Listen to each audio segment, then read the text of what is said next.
그 당시에는 하나님께 제물을 드리고 제사를 드리지만 그가 하나님 보시기에 합당할 정도로 하나님 마음에 정말로 흡족할 정도의 그런 마음가짐과 상태는 아니었다. 바로 이것을 깨달았다는 것입니다. 사랑하는 여러분, 우리가 신앙생활하면서 진정으로 중요한 것은 뭐냐면 깨달음입니다. 내가 과연 하나님 보시기에 옳은 모습을 하고 있는가? 내가 과연 하나님 보시기에 부족한 부분은 무엇인가? 여러분, 이것을 깨닫는 것이 무엇보다 중요하다는 것이죠.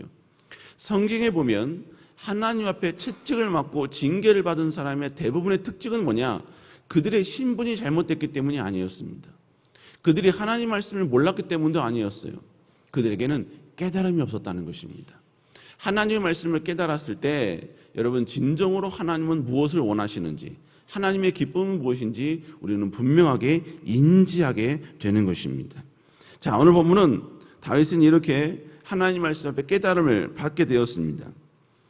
그리고 그는 하나님 앞에 지금 자신의 잘못함을 고백하고 있는 것이죠. 자, 그러면 깨달았다면 이제 남은 건 뭐냐면 그 깨달음 이후에 어떤 선택을 할 것이냐, 이게 무엇보다 중요하다는 것입니다. 오늘 다윗은 우리에게 깨달은 자가 가야 될 가장 아름답고 합리적인 하나님의 기쁨이 되는 길이 무엇인가 우리에게 말씀해 주고 있습니다. 그것이 뭐냐? 첫 번째로 먼저는 그는 하나님께 엎드렸다는 것입니다. 자, 우리 한번 시편 40편 7절 한번 읽어볼까요? 시작. 그때 내가 말하기를 내가 왔나이다.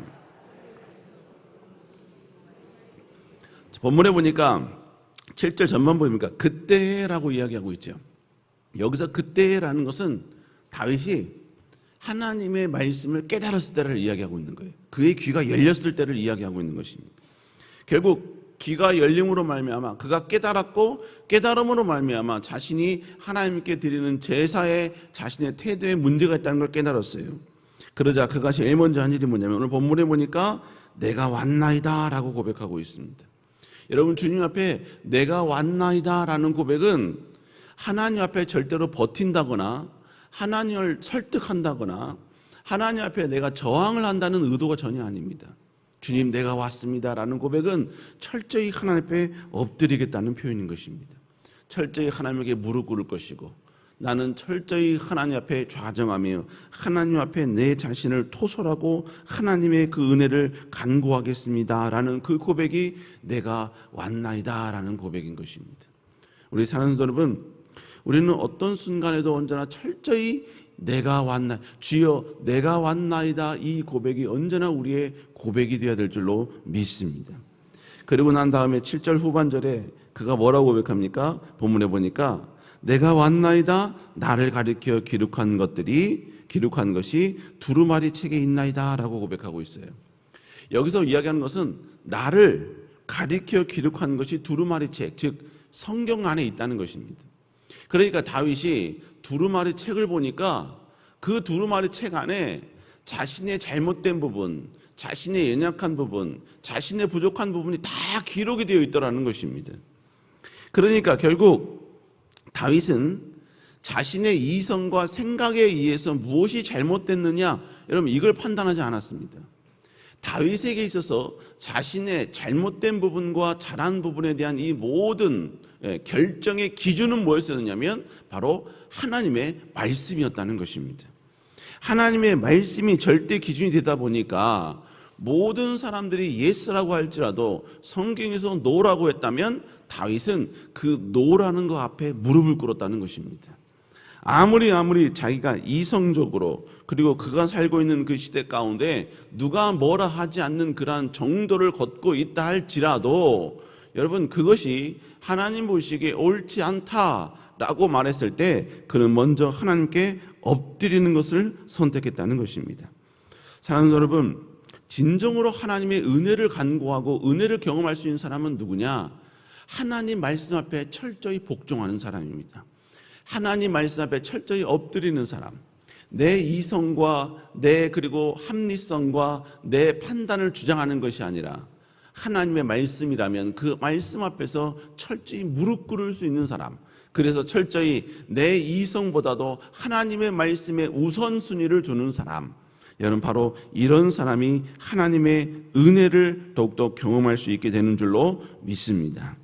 여러분, 그러므로 우리는 어떤 상황, 어떤 위치에 있어야 할지라도, 어떤 지식과 어떤 학위와 어떤 경륜이 있고 어떤 인생의 엄청난 깊은 교훈을 갖고 있다 할지라도, 여러분, 우리는 하나님 앞에서만큼은 무조건 엎드리고 하나님의 말씀 앞에 복종해야 될 줄로 믿습니다.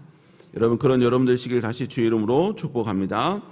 두 번째로 다윗은 어떻게 했냐면, 이제 엎드렸을 때 그는 이제 다시 하나님께 나아가기를, 돌아가기를 힘썼다는 것입니다.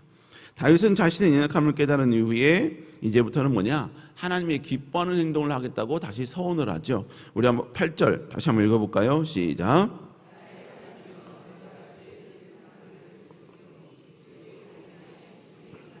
오늘 본문에 보니까 그가 고백하는 건 뭐냐면, 이제 내가 주의 뜻을 행하기를 즐기겠다는 것입니다.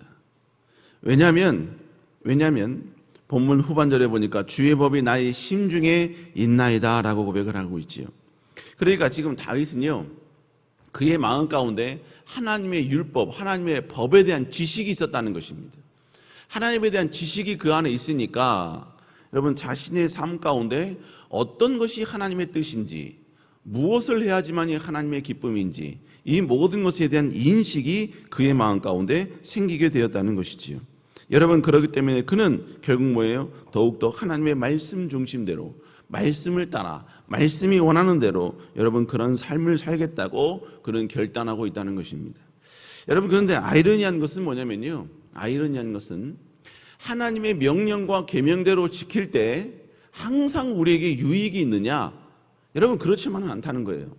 자, 이게 무슨 얘기냐면, 내가 하나님의 말씀대로 정말로 끝까지 순종하면 결론은 무조건 우리에게 선이고 축복이고 은혜입니다. 그러나 하나님의 말씀에 순종하는 그 순간만큼은 때로는 말씀에 순종했기 때문에 고난이 오기도 한다는 거예요. 말씀을 선택했기 때문에 나에게 손해가 오기도 한다는 겁니다. 하나님의 말씀을 내가 선택했기 때문에 나에게 불이익이 오기도 하고, 때로는 서러움이 찾아오기도 하고, 억울함이 찾아올 때도 있다라는 것입니다. 여러분, 성경에 보면 다 그러지 않습니까? 성경에 배신, 배반, 그러니까 하나님을 너무나 사랑하고 하나님을 너무나 존중했던 사람이 배신을 경험했다, 아픔을 체험했다. 여러분, 그러면 그 배신과 아픔 이면에는 항상 하나님의 선하신 인도하심이 깔려 있습니다. 요셉은 최고의 배신을 당했죠. 형제들에게 큰 배신을 당했지 않습니까? 그 배신을 당했을 때 어마어마한 큰 아픔과 상처가 그에게 밀려왔을 것입니다. 그런데 그 배신은 하나님의 또 다른 인도하심이셨습니다. 하나님의 또 다른 계획이 그 안에 담겨져 있었다는 것이죠. 그러나 하나님의 철저한 인도하심과 그리고 하나님의 말씀에 순종하는 그 과정에서는 요셉 당사자에게는 아픔이 찾아왔다는 거예요. 고난이 찾아왔다는 것입니다. 심지어 여러분, 예수 그리스도께서도 십자가의 길을 걸어가실 때 겟세마네 동산에서 어떤 고백을 합니까? 주여, 할 만하시거든 이 잔을 내게서 옮기시옵소서. 이 길을 가는 것, 하나님이 원하시는 그 길을 가는 게 쉽지 않거든요. 고난의 길이었거든요. 아픔의 길이었거든요. 그러나 결국 주님께서 선택한 게 뭐예요? 주여, 나의 원대로 마옵시고 아버지의 뜻대로 되길 원하나이다. 당장은 우리가 하나님 말씀에 순종할 때 고난과 아픔이 올 수밖에 없다는 것, 그럴 때가 있다는 겁니다.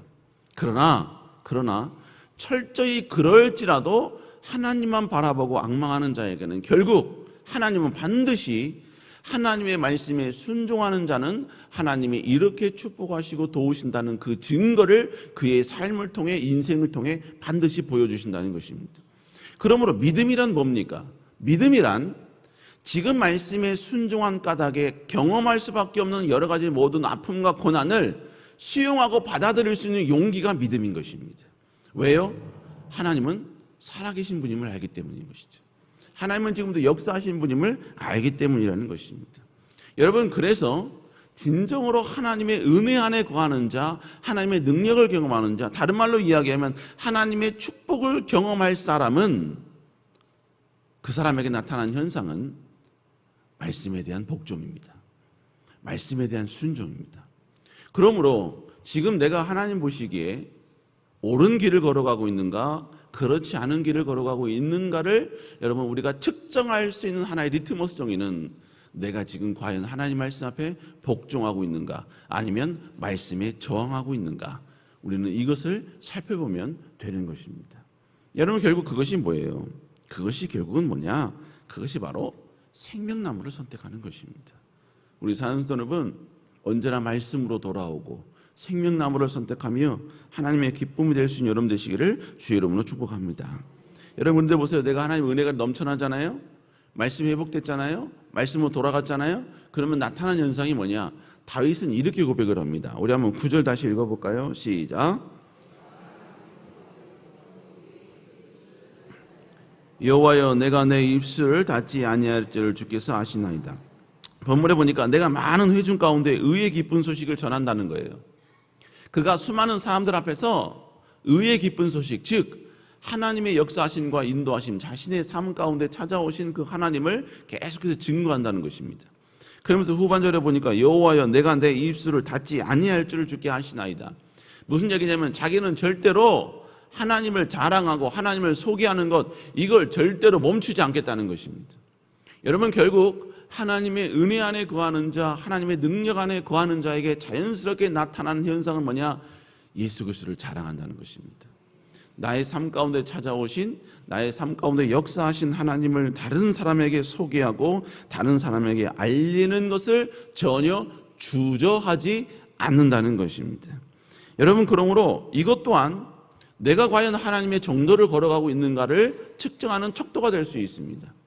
나의 고백 속에 예수 그리스도 알리고 전하고 외치는 것이 많은가, 아니면 불평과 원망이 많은가, 삶에 대한 삶의 영위, 삶을 어떻게 즐길 것인가에 대한 고백이 많이 나오는가, 하나님의 기쁨이 많이 나오는가, 하나님의 영광이 많이 나오는가, 나를 높이고 나를 존중받으려는 그런 고백이 많이 나오는가.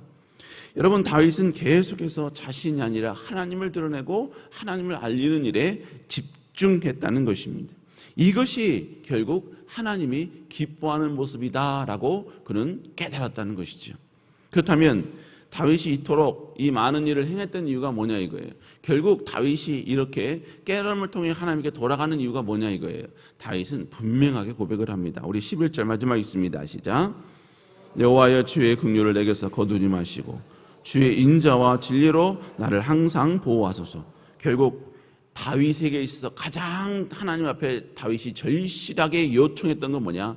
하나님의 긍휼이었습니다. 하나님의 자비였다는 것이죠.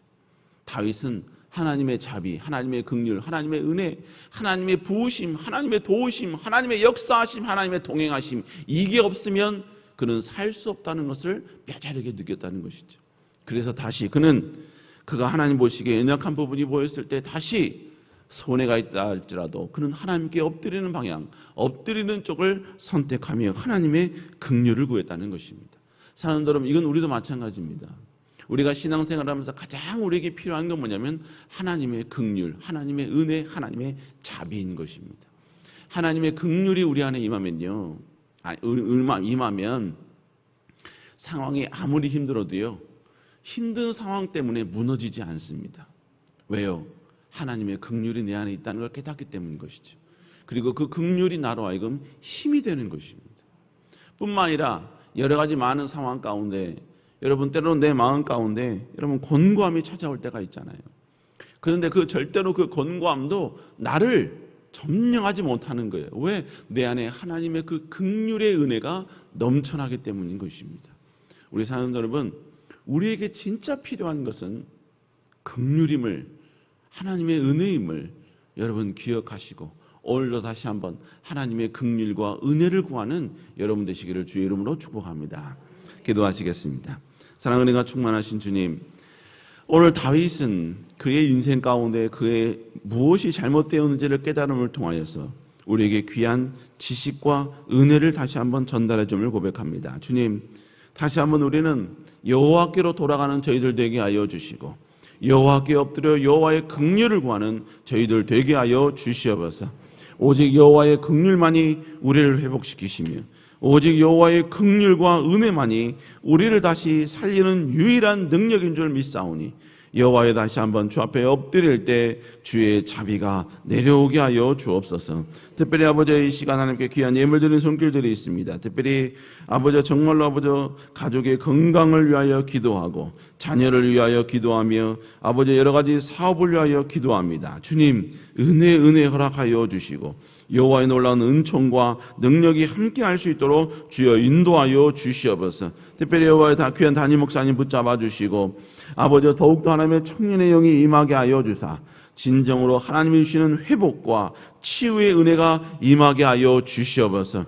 여호와의 긍휼이 임하게 하여 주시고 그리하여 뛰어도 다른 박질하여도 절대로 피곤치 않는 하나님의 주시는 놀라운 생기의 역사가 귀한 목사님께 임할 수 있도록 주여 인도하여 주시옵소서. 그리하여 목회사에 가시는 가운데 전혀 그 어떠한 걸림돌 없게 하여 주사 다시 아버지와 하나님 나라 영광을 위한 제2의 목회 될 수 있도록 주여 인도하여 주시옵소서. 여호와께서 우리 가운데 함께 하실 줄 믿사옵고 살아계신 예수님 이름으로 간절히 기도드렸사옵나이다. 아멘. 하늘에 계신 우리 아버지여 이름이 거룩히 여김을 받으시오며 나라의 마옵시오며 뜻이 안에서 이루어진 것 같이 이 땅에서도 이루어지리다. 오늘날 우리에게 용한 양식을 주옵시고 우리가 우리에게 죄 지은 자를 사하여 준 것 같이 우리의 죄를 사하여 주옵시고 우리를 시험에 들지 말게 하옵시며 다만 악에서 구하옵소서. 대개 나라와 권세와 영광의 아버지께 영원히 있사옵나이다. 아멘. 우리 시간 함께 간절히 기도하기를 소망합니다. 주님 귀한 담임 목사님 건강 붙잡아 주시고 강경케 하여 주시고 회복과 치유의 은혜가 임하게 하여 주시옵소서. 그리고 주님 우리의 모든 기도 제목 응답하여 주시고 다시 여호와께 돌아가 여호와의 긍휼을 간구할 때 주님 은혜 베풀어 주시옵소서. 우리 시간 주의 치고 간절히 기도합니다. 주여